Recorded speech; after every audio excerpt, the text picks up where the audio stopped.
Kingdom Hearts 2 is one of the most exciting and well-paced games that I've ever played. The sequel to the popular Kingdom Hearts game released in 2002, Kingdom Hearts 2, released in 2005, heavily builds upon the magical story that the first game told so well. It's not all that common to see a sequel outshine the original, but Kingdom Hearts 2 certainly fits in that category, offering a more in-depth story and a smoother gameplay that is a blast to play around with. But amidst the fun, light-hearted story that Kingdom Hearts 2 crafts and tells so perfectly, lies what I consider to be the best fight of the whole series, and that is the battle between Sora and Roxas. Sora is the main character of Kingdom Hearts, the one we formed a connection with, having experienced his story throughout the first game, so we know him all too well. Sora's a happy-go-lucky young man who has a strong connection and love for those around him, always willing to put himself out there if it means keeping those he holds dear safe. His story, the last that we saw, concluded with him putting everything on the line to save the worlds from the darkness that was consuming them. Roxas, on the other hand, we've only just been introduced to him at the very beginning of Kingdom Hearts 2. Roxas' story takes up the entire first half of the game, as we experience the last few days of his summer vacation, hanging out with his friends and having a fun time. However, there seems to be something not quite right with Roxas. He constantly has dreams about Sora's story from the first game, and everything that happens around him always seems to happen as a result of himself. He constantly finds the world around him freezing, being transported into many unsettling locations, and we, experiencing his story, are feeling the same way. Just like with what happened with Sora in the first game, we're forming a connection with Roxas as we go through his story, on the edge and uneased about why everything isn't quite right. It's only on the last day of Roxas' summer vacation that we finally understand why everything was happening. We find out that Roxas is the nobody of Sora, created from the result of Sora losing his heart in the first game when he freed his friend Kairi. Matters are made worse when Roxas realises that his whole world was a complete lie, the town that he lived in, the friends he held close, and the rewards he earned for his hard work were all lies, mere deception that was used in order to keep him at bay while he was being prepped for what everyone said was his true purpose, to be reunited with Sora, where everyone says that he belongs. When the time comes for him to reunite with Sora, he is mocked and made fun of for saying that he has feelings, something that everyone knows nobodies don't have as they are mere shells that should not exist. But when Roxas finally sees Sora, his anger drains away as he gazes upon him floating in the memory pod where he'd been kept safe while his memories were returned to him, a result of the Kingdom Hearts Chain of Memories story which took place in between the first and second Kingdom Hearts games. Roxas declares his summer vacation is over and he reunites with Sora, fulfilling his purpose. From this point forward, the main story of Kingdom Hearts 2 gets underway, but once again following the next part of Sora's story as his journey as the Keyblade Master continues. We're so taken in by the next chapter of Sora's journey that we seem to forget about Roxas. He's only mentioned once or twice over the next considerable length of the story, and we as the audience believe that we've seen all there is to see for Roxas. He was just the nobody of Sora, and he's rejoined him, fulfilling his purpose. However, it wouldn't be a stretch to say that there is a feeling of sadness for Roxas. Despite not knowing him nearly as long as Sora, we still experienced his story and felt the emotions that he was going through. He was just a seemingly normal kid with a happy life until he was told that he couldn't have any of that, and his life was simply a lie. We have lived out his life that was ultimately said to be meaningless. He was just a tool to be used for another who was considered to be the real hero, who had true purpose. So the sadness of Roxas lingers on through the happiness of Sora. Perhaps we haven't seen all from Roxas. Maybe we will see him again, very soon. After a long journey which sees Sora travelling across many worlds, sealing them safe from darkness and searching for his friend Riku who went missing at the end of the first game, and is on the road to dawn judging from his last quote in Chain of Memories, taking on the main villains of the story, Organisation 13, Sora ends up at the Organisation's world, the world that never was. In the final act of his story, he attempts to end the Organisation and bring peace to the world. Sora arrives at the world and passes through some of the areas until he ends up at the main square in front of a large skyscraper. And here is where things suddenly escalate. Sora walks up to the main square as a thunderstorm begins. The rain falls down, we can even see the droplets of rain falling on his jacket. He looks up at the clouds and sees the lightning flash and the thunder rumble. After this observation, Sora moves forward ready to keep going, when he's suddenly startled by his friends Donald and Goofy, two who had been accompanying him throughout his journey. Donald yells out, "Sora!" and Sora quickly turns around with a shocked look on his face. He calls out to his friends as he sees them surrounded by two sword-wielding nobodies, some of the enemies who he'd been battling on his journey. Sora frantically runs to save his friends when the time suddenly freezes around him. He turns around in confusion as a mysterious figure in a black coat, his face covered by his hood, emerges from a dark portal and just stands there looking at him. Without a word, the figure pulls out a keyblade of his own, a much darker, sinister looking blade compared to the light, innocent blade that Sora carries around. Sora is shocked to see the figure wielding such a weapon and readies his own, sensing danger. The hooded figure rushes to Sora and tries to slash him with his dark blade, but Sora's quick thinking sees him block with his own blade. The blades clang together and we visibly hear the strain of both characters as they use all of their strength to keep the other back. Their arms are tense and channeling as much strength as possible. The hooded figure takes the fight to the next level as he transports Sora away from the skyscraper onto a stained glass platform suspended high in the air amidst a dark, cloudy atmosphere. The two run towards each other and meet head on with their blades clashed together, giving off a loud ring and causing sparks to fly as the metallic weapons are hit against each other with force. The mysterious figure is now wielding a second keyblade, this one being the opposite of the first one that he pulled out, bearing a much more gentle and calming look.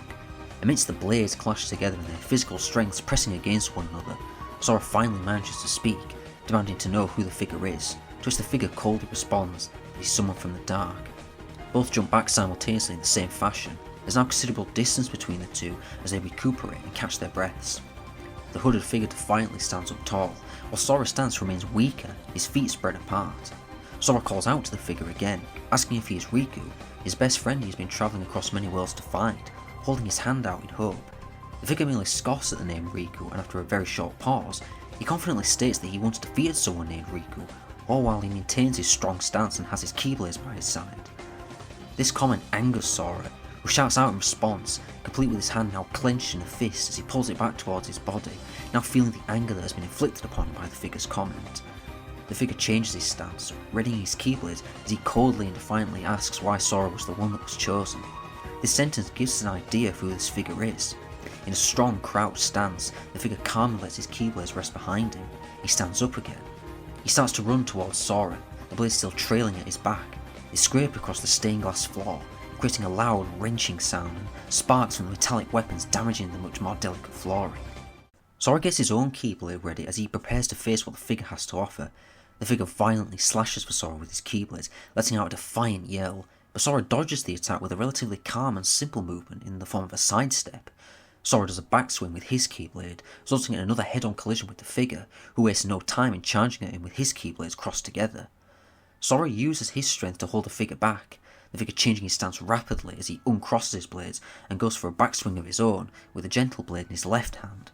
The blades clang as Sora quickly hoists his own blade back up to block the attack and forces the figure's blade down to the floor.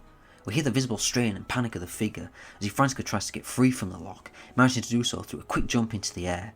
The figure gracefully twists and turns through the air in elegance and grace as Sora watches on in surprise. He lands firmly on his feet, is immediately back in a strong stance, feet apart, and his blades pointing at his foe. The figure goes for another jump, this time towards Sora. Sora counters with a jump of his own, high into the air, and looking like he will gracefully twist as well, but the figure stops this as he immediately does an upslash with a darker blade in his right hand, causing the blades of both wielders to clang with that familiar sound. The figure goes back into his strong stance and looks up, his foot, now in the air, and he jumps up to meet him.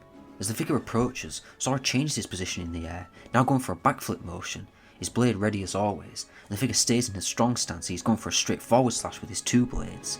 Sora twists, the figure lunges, and the blades crash together again. Both are evenly matched. It's almost like they're one in the same. Sora quickly retreats to the floor, landing in a slightly weakened pose. He's very much fighting in confusion while the figure hovers in the air, looking down at him with no words and no expression to go off, his face still hidden amidst his black hood. He takes a look at the floor and sees the many people that are connected closer to Sora ingrained on it, and placing the pieces together, comes up with the answer to the question that he himself had asked. I see. That's why. From down below, Sora's face changes as he grits his teeth and his eyebrows scrunch in anger, his left hand clenched in a fist and his right hand readying his keyblade. The figure dives down to the floor and wastes no time in slashing for Sora again. Sora, however, was ready as he quickly moves back in one swift move. The figure chases Sora across the floor, and here's where we see the difference in the fighting styles between the two. The figure's movements are sharp and quick, filled with anger and hatred, his arms flailing manically, and his legs almost tap dancing across the floor, even managing a blink and you miss it twirl, in contrast to Sora, whose feet merely slide across the floor with less movement and are much smoother, more controlled, and almost calmer in a way, and his arms barely moving, remaining tense and strong. It's clear that the figure is fighting with fury and rage, while Sora is fighting with confusion and uncertainty. Sora holds his blade up as he senses what's coming, and that's the figure's next attack. This attack is now a result of a loss of control and sanity, as he now no longer focuses on strategic movements and is now fueled solely by his emotions. With Sora holding his blade to his face and his stance weakened, the figure smashes his blades down onto Sora's, altering between the two. We see and feel his emotions pouring out through his attack, enraged and furious, trying everything to cut Sora down. Sora, despite seemingly being weakened, defiantly keeps his stance, his blade still guarding his face as he feels the wrath of the figure's emotions raining down onto him. The figure's attacks prove to be fatal, as they force Sora down to one knee, and in the next critical movement, the figure slashes Sora's blade away, and it lands down on the glass floor far away, and Sora has been brought down to both of his knees. A panicked Sora gasps at the sight of his keyblade being disarmed from him, and he makes a run for it, desperately looking to regain his form of defense as he fights for his life. But his attempt is stopped by the figure, who uses his gentle blade to pin Sora's blade down, and the shock of this sees Sora skid to a halt, down to one knee, his left hand pressed on the floor, his right hand clenched and looking up in anger at the figure's actions. The figure points his darker blade towards Sora with a strong and solid stance, seemingly having the fight won. But Sora, through his strength and power, looks down, clenches his fist hard, it visibly shaking. With a determined, confident look on his face, Sora looks back at the figure and holds out his hand, and his inner power causes his blade to disappear from the grasp of the figure, who looks down and calls out in a tone of shock and panic, and his stance suddenly weakened. The blade returns to Sora, and in advantage of the figure's loss of focus, he slashes down with the blade, cutting through the figure. For a brief moment, the figure stands in silence with not a muscle moving. Eventually, his hands lose the clenching and free up. He drops his blades to the floor, they land with a clang and disappear from sight, briefly breezing the bottom of his coat. The figure walks towards Sora, who looks on in sudden surprise. The screen fades to white. We're back at the old mansion in Twilight Town, and we see Roxas after he's just been created. He's met by a man in a black coat with his face hidden. The hooded man says that Roxas seeks answers, and he flashes Sora's name in front of him. He says that he feels nothing is real, and that he can give him purpose. The man swirls the letters of Sora's name around Roxas, and summons the letter X, and adds it amongst the letters which are now jumbled around to say Roxas. This is his new identity. Another white flash sees us taken to Roxas on top of the clock tower in Twilight Town. He is met by his friend Axel, someone he holds dear. Axel says Roxas is finally awake, but maybe it's time for him to sleep, and the two might not be able to talk anymore. Roxas and Axel discuss whether or not they have hearts, despite them being nobodies, and Roxas doesn't know as he can't look inside, but he confidently states that they'd feel something if they did have one inside them. He changes his tune and says Sora will find the answer that they're looking for, confidence in his tone, because they are one and the same. Axel hands Roxas a sea salt ice cream bar as they reminisce about the old times they had together. Roxas also saying that he had some great times during his time in the fake Twilight Town, the story we had experienced, and Axel says that Roxas will meet his friends, Hina, Pence and Olette again, the ones he had in that town, and Roxas says it's time for him to go, but Sora is waiting for him. As the two share their ice cream one last time, they begin to fade away. With a smile across his face, Roxas tells Axel to take care of himself, and Axel tells Roxas to do the same, as a tear falls from his eye down his cheek. With their final words shared, the two disappear. We're taken back to the scene of the hooded figure walking towards Sora. He merely walks past him slowly as Sora's head follows his direction. The figure suddenly trips forward, and his hood falls, revealing his face. The figure is Roxas. Roxas regains his balance and stands back up. Sora glares at him from behind, a look of anger and slight confusion on his face. Roxas opens his eyes, and with a smile on his face, turns around to Sora and says, You make a good other.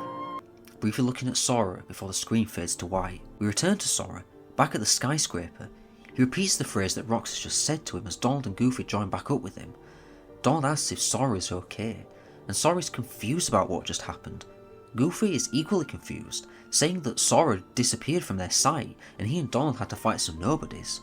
Sora tells his two friends that Roxas said that he defeated Riku, with a worried tone in his voice. When Donald asks who Sora is talking about, Sora says it was Roxas, referring to him as the guy in a black coat as he does not know his name. Donald reaffirms that no one could defeat Riku. Sora worryingly but confidently agrees. Donald and Goofy say that since they could not see the black-coated figure, he must have been trying to trick Sora, as he is part of Organisation 13, and the two tell Sora to continue making their way towards the castle. The three heroes start to leave, but not before Sora stops and takes another look back up at the clouds, something he'd done when he'd first arrived at the skyscraper. The battle between Sora and Roxas was filled with so much emotion, ranging from anger, sadness and confusion, as the two fought in strikingly different ways as a result of what they believed they were fighting against. Roxas poured his anger onto Sora, as he believed he was responsible for his life turning out the way it did, but Sora was merely a deer in the headlights, having no clue what was happening. Sora fought his way through the emotions of Roxas and eventually succeeded in winning through his own strength and power and his more calm and controlled fighting style. But Roxas was no pushover. He proved that he was just as strong, maybe stronger than Sora, and very much held his own in the fight. The atmosphere and the orchestral rendition of Roxas' theme, The Other Promise, set the tone and added to feels that we as the player go through watching the war between the two wielders. The setup was perfect, the fight remarkable, and the closing stages tearful as Roxas let go of his anger and said goodbye to his friend Axel, who calmly acknowledged Sora as the superior fighter, gaining his answer as to why Sora was the one that was chosen. The two brought forward an emotional, gripping fight that made us go on the edge of our seats. The best fight in the whole Kingdom Hearts series, that was Sora versus Roxas.